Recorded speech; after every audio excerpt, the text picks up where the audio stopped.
everyone! So today I want to talk to you about something pretty serious. Dun dun dun, serious face. Okay, that thing is unacceptable fan behaviour. I am an unashamed fangirl. I'm a Mannix fan, I'm a Whovian. I watch so much Dan and Phil I can quote entire videos. Pretty much. I don't see anything wrong with being like really into something. But having something you really love is great. But there are some people who take their fandom to an unnecessary level, and they're the people I want to talk to you about today. Okay, so there are 3 types of fan behaviour that I see quite a lot, which disturb me greatly. They are the stalker, the harasser, and the fan supremacist. Okay, let's start with the stalking. If you are standing around outside a celebrity's house, that's not normal, and maybe you should rethink your life choices. But there are people out there who will go to see a band and they'll go to a meet and greet and they'll meet them. That's all lovely, that's all fine. I do those things. I've been to see bands, I've been to meet and greets, I've hung around stage doors and met people and been like, can you sign my ticket please? But then there are people who follow the band back to their hotel and just stand outside. That's a bit much. That to me is just like basic, basic humanity. Don't bug the person when they're in their private space.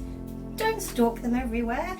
Don't find out where they're going via social media and be like, whoa, I'll just happen to turn up. That's creepy.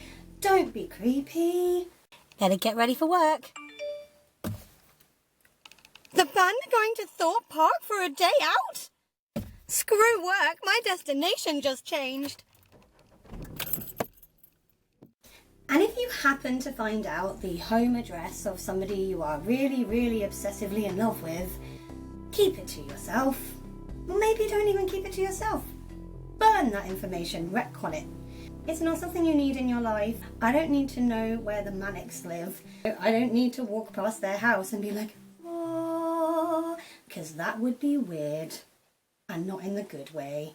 I can't believe I'm outside his actual house. Don't need to ring the bell. Don't need to ring the bell. So the second kind of person that I bump into on Twitter quite a lot is the harasser.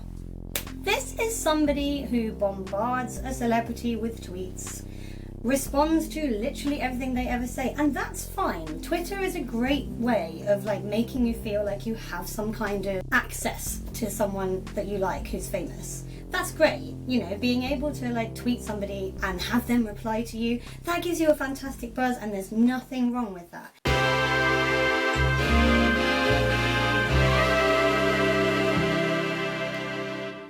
What is wrong is when somebody tweets and you obsessively have to respond, oh my god, I love you, tweet me back, why don't you follow me? That's a bit weird. Again, not the good kind of weird. And I'm all about the good kind of weird. The good kind of weird is great. Bad kind of weird, not so much.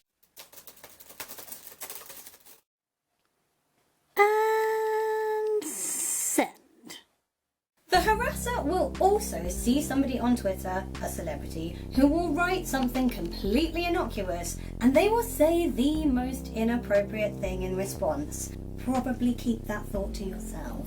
The other thing the harasser does is get annoyed when the celebrity they like interacts with somebody else. Now, part of being in a fandom is that you see other fans interacting with the person or the group that you like, and sometimes they'll get a response and you won't. That is absolutely fine, because celebrities are allowed to reply to whoever the heck they like. It doesn't matter if it's not you, it doesn't matter if it's somebody you don't even like. They're allowed to make their own choices, you're not allowed to make them for them.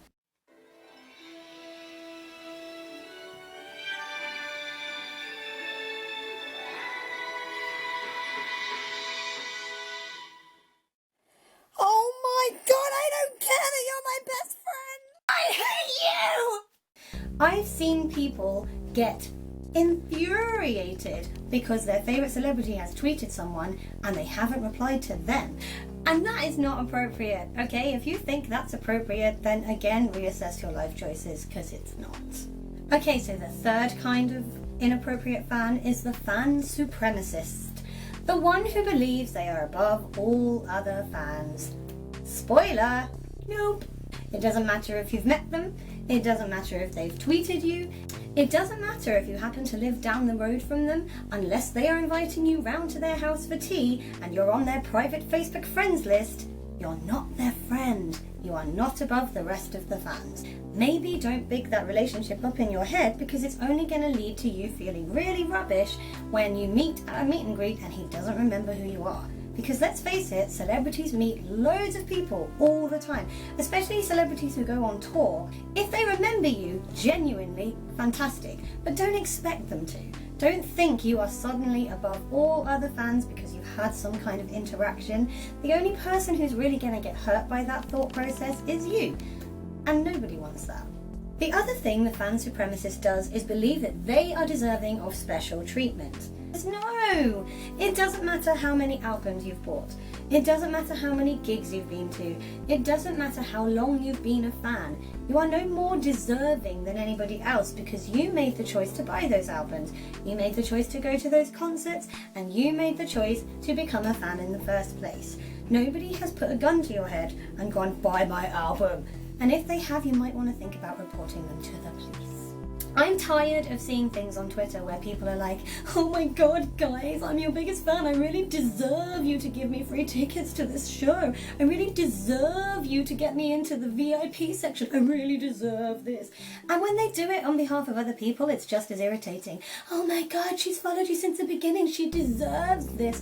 Why does she deserve it and not everyone else? Everybody's in the same boat in a fandom. We all have the option to buy merchandise, to buy CDs, to go to shows. If you're doing it more than everybody else, that's your decision. It doesn't mean you deserve the great things more than everyone else does.